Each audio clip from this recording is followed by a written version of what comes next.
Comment recycler les cheveux? Les cheveux peuvent-ils être compostés? Pour trouver une réponse à cette question, nous avons accueilli au collège Isabelle Panis, lombricultrice à la ferme Compost Vert de Villeneuve-sur-Tarn. Mon métier, c'est l'élevage de vers de terre. Ils servent essentiellement au recyclage des biodéchets et à faire un engrais naturel, bio, pour mettre ensuite dans les champs. Et vous pensez qu'on pourra recycler les cheveux? Je pense qu'on peut recycler les cheveux, mais j'ai jamais essayé. Nous avons mis en place des vivariums dans lesquels ont été insérés des vers épigés. Un des vivariums contient des cheveux, l'autre, sans cheveux, nous sert de témoin. Il a fallu équilibrer les apports en carbone et en azote. Nous avons pu observer au cours des semaines plusieurs petits organismes blancs que nous avons identifiés comme étant des collemboles et des acariens. Ils ne sont pas nuisibles aux vers et participent à la dégradation de la matière organique. Après 2 mois et demi, les cheveux étaient moins visibles sur les parois du vivarium. Un prélèvement en son centre nous a montré l'absence des vers et la présence de nombreux cheveux non décomposés. Nous avons dû placer de nouveaux vers épigés. Il nous a fallu 4 mois en tout et une surveillance régulière pour ne plus voir de cheveux. Le compostage des cheveux s'avère très long. L'entretien que nécessiterait un lombricomposteur dans un salon de coiffure pourrait décourager de recycler les cheveux de cette manière. Les cheveux peuvent-ils servir d'isolant thermique ? Pour le savoir, nous avons versé de l'eau bouillante dans un ballon et mesuré la température au cours du refroidissement de cette eau. Dans un premier temps, nous avons entouré le ballon de cheveux, puis d'air et d'eau. Les résultats obtenus nous montrent que les cheveux retiennent bien la chaleur et peuvent donc être considérés comme des isolants thermiques. Dans un second temps, nous avons voulu comparer le pouvoir isolant des cheveux à celui d'autres isolants thermiques comme la laine de verre, la laine de bois, le polystyrène expansé et la laine de mouton. Nous avons suivi les mêmes protocoles et reproduit les expériences plusieurs fois. Nous constatons qu'en 20 minutes, la diminution de température est un peu plus forte avec les cheveux qu'avec les autres isolants. Les cheveux sont donc des isolants thermiques, mais ils retiennent moins la chaleur que les autres isolants étudiés. Les cheveux peuvent-ils servir à assainir une eau? Nous avons d'abord essayé de rendre plus claire une eau boueuse en la filtrant avec des cheveux. Le résultat n'a pas été très concluant.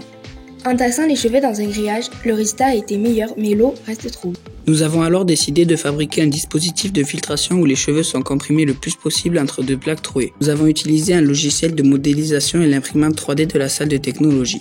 Notre dispositif a été prêt à temps pour être testé lors de l'intervention de Stéphanie Amblard, technicienne à Aveyron Labo. Stéphanie Amblard nous a expliqué comment sont effectués les contrôles de qualité de l'eau des lacs et rivières.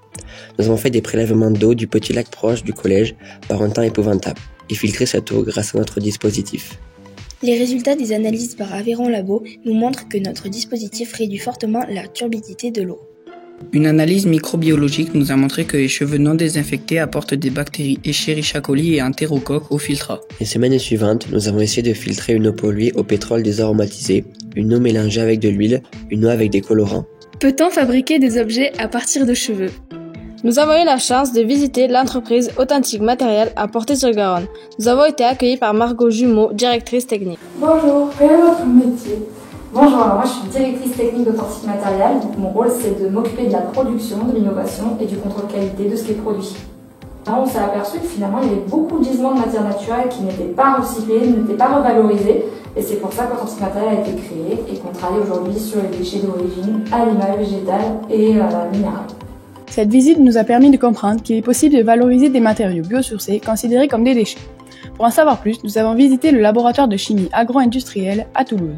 Antoine Rouy et François Touchalhomme, chercheurs, nous ont expliqué le principe très récent de fabrication d'objets à partir de matériaux contenant de la kératine, comme les cheveux. Ils doivent être broyés en poudre très fine, puis placés dans un moule. La poudre est chauffée à plus de 200 degrés et fortement comprimée dans une thermopresse. Après refroidissement, il en ressort une plaque rigide dont les propriétés physiques sont ensuite testées. De retour au collège, nous avons décidé d'étudier la résistance à la flexion d'un objet fabriqué à partir de cheveux. Les explications d'Antoine Rouilly sur la machine de flexion 3 points nous ont permis de construire notre propre machine de flexion. Nous avons modélisé notre machine avec un logiciel, puis nous l'avons imprimée en 3D. Un poids posé sur un plateau exerce une force au milieu de l'échantillon à tester et le fait fléchir. La déformation est mesurée par un comparateur. Des expériences sont en cours à partir d'une plaque de poudre de cheveux, réalisée par l'entreprise Authentique Matériel au mois de janvier. Nous poursuivons notre travail et nous sommes tous des mèches pour recycler.